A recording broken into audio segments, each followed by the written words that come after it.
We now look more in depth at domain and range of functions. When determining the domain of a function, we need to keep two things in mind.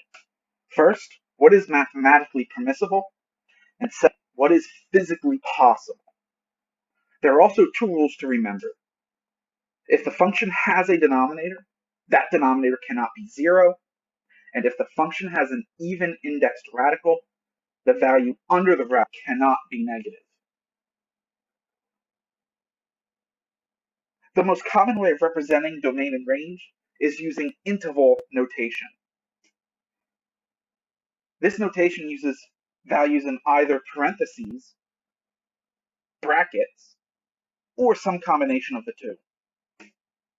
A parenthesis is used when the endpoint is not included.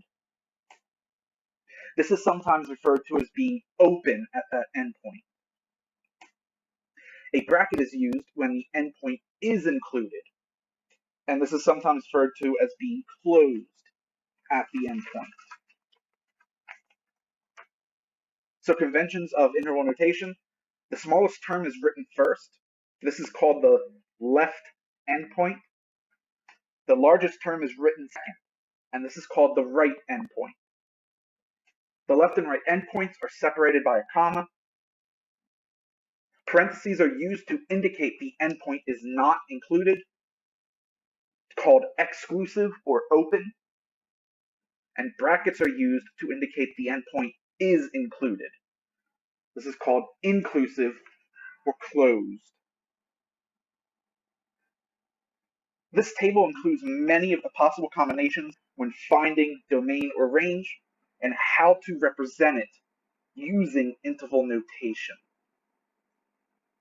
I recommend you pause the video here, read through this table. When you think you have an understanding of the table, you may continue the video. Another common way to represent domain and range is set builder notation.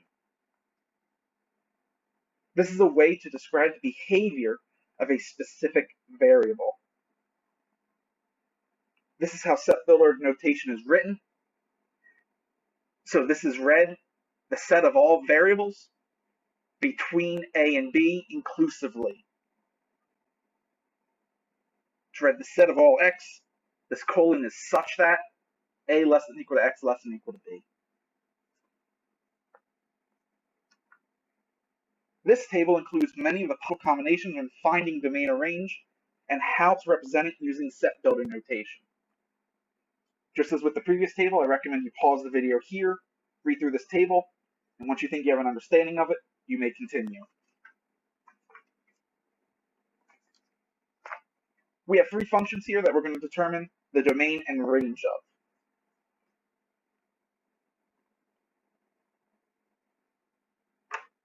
All right, so first up,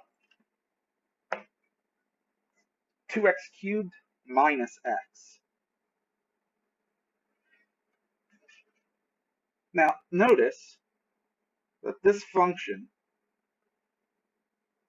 has no restrictions.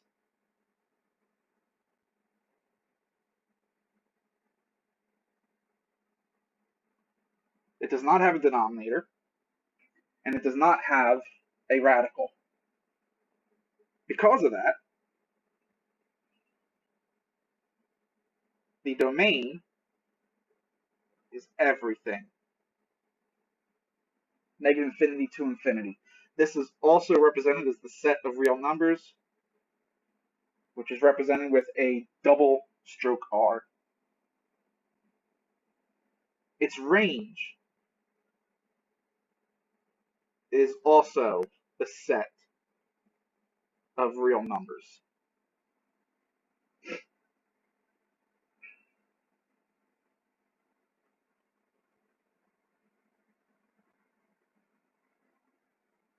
For the second function,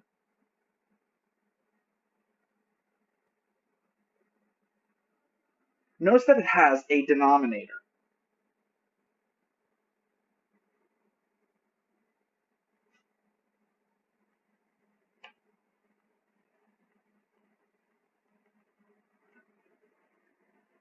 This means that the denominator cannot be 0. So x plus 1 cannot be 0. This is the restriction.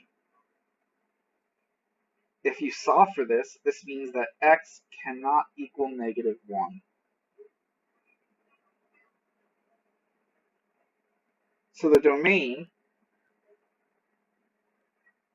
negative infinity to negative 1, unioned with negative 1 to infinity.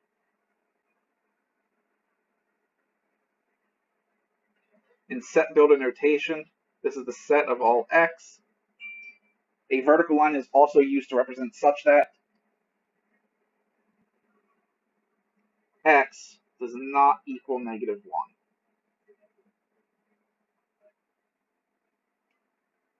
Now for the range. Well, we look at this function and we go, okay, well, the numerator is 2, which means there's no way that this function will ever be 0. But it can take on every other value just by choosing an appropriate value for x in the denominator. So the range is everything except 0. And in set builder, let's use y, set of y such that y does not equal 0.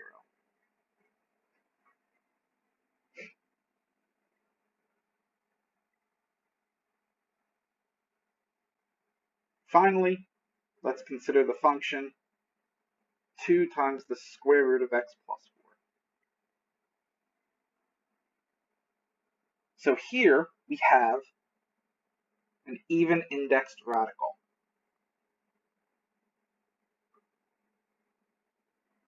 Which means anything inside of it cannot be less than 0.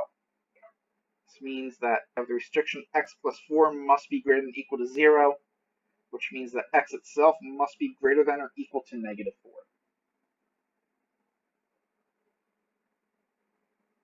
So the domain is the set negative 4 to infinity, where negative 4 is included. And in set builder, the set of x such that x is greater than or equal to negative 4. As for the range, if you look, when you take the square root of a number, you always get a positive value, which means this value here will always be greater than or equal to 0. Multiplied by 2, you still get something always greater than or equal to 0. So the range is 0 to infinity, where 0 is included. And in set builder, it's the set of all y, such that y is greater than or equal to 0.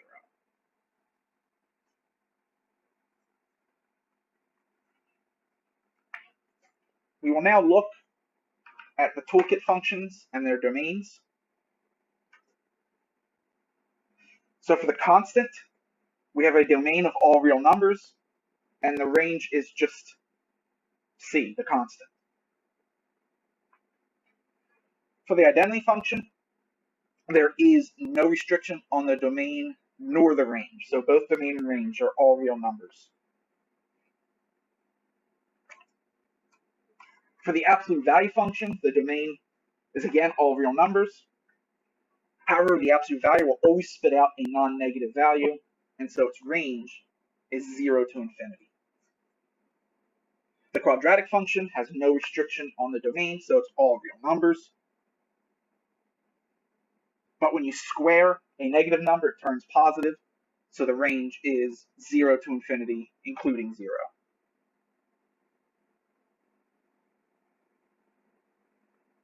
The cubic function, there's no restrictions on either domain or range, so both domain and range is the set of all real numbers. The reciprocal function, 1 over x, has a restriction that cannot have 0 in the denominator, so the domain is all real numbers except for 0. Well, the range is the same because there's no way to get 0 from 1 over x.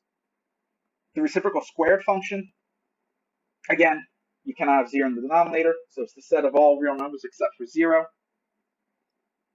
The range, you know you can't get 0 out of it, but you also can't get a negative, so it's 0 to infinity. Square root function is an even indexed radical, so the domain is 0 to infinity, including 0.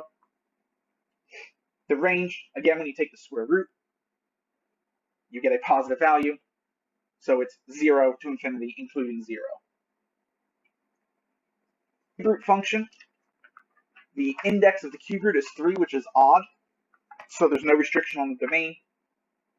And when you take a cube root of a negative number, it's negative, so both domain and range are all real numbers. We will now look at piecewise functions. So a piecewise function is a function in which more than one formula is used to define the output. Each formula of a piecewise function has its own domain, and the domain of the function is the union of all these smaller domains. Piecewise functions are used when the role or relationship changes as the input value crosses certain boundaries.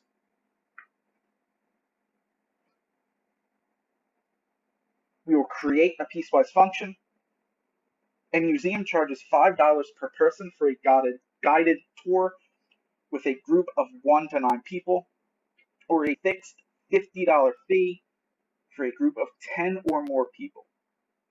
We wish to write a function relating the number of people n to the cost c.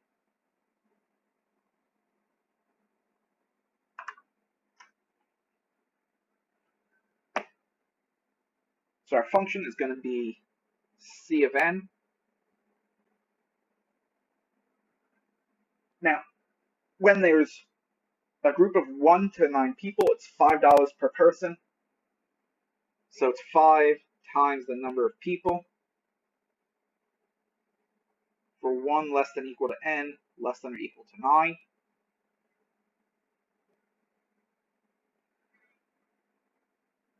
For 10 or more people, it's a fixed flat $50 fee. So it'll just be $50 when n greater than or equal to 10. So this is a piecewise function. We have to add an additional stipulation. N is a positive integer, right? Because it doesn't make sense to have, say, a third of a person. Right? You can only have a whole number of people.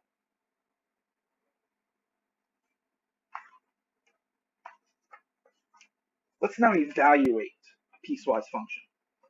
So here we go. We have a cell phone company uses the function below to determine the cost in dollars for G gigabytes of data transfer. And that function is C of G is equal to 25 when G is between 0 and 2, non-inclusive. And it's 25 plus 10 times G minus 2 when G is greater than or equal to 2. We will find the cost of using 1.5 gigabytes of data and also for using 4 gigabytes of data. So to use 1.5 gigabytes, it's C of 1.5. And we look, 1.5, is it between 0 and 2? Yes, it is. So this is just 25, and the units would be dollars.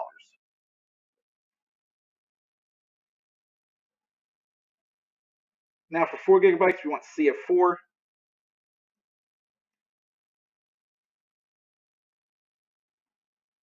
Is 4 between 0 and 2? No. Is it greater than or equal to 2? Yes. So we're going to be using the second piece. So it's 25 plus 10 times 4 minus 2. So this is 25 plus 10 times 2. 10 times 2 is 20, and so the cost is $45.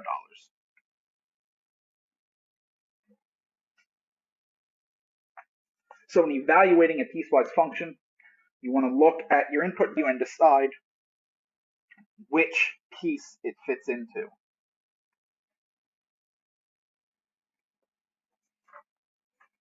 we'll conclude by graphing a piecewise function. So you want to sketch the graph of this function here. It's x squared when x is less than or equal to 1, 3 when 1 is less than x, less than or equal to 2, and x when x is greater than 2. So let's set up our coordinate axes. Here's the x, here's the y. Say that's 1, 2, 3, 4.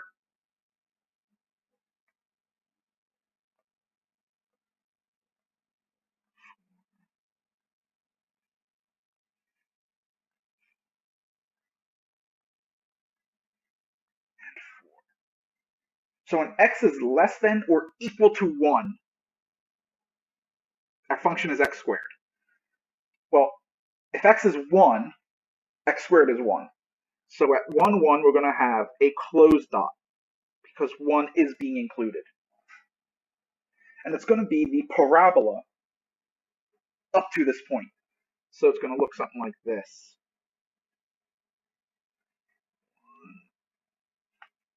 And it'll just keep going up. And I'll represent that with an arrow. Now, if x is between 1 and 2, it's 3. So we'll come up here, 1, 3. Now, 1 is not included here, so we're going to have an open. Then to 2, 2 is included, so that's going to be closed. And it's just a straight horizontal line. Then greater than 2, it is just x. So we come down to the point 2, 2. It's an open circle. And it's just the graph of x. That goes on forever.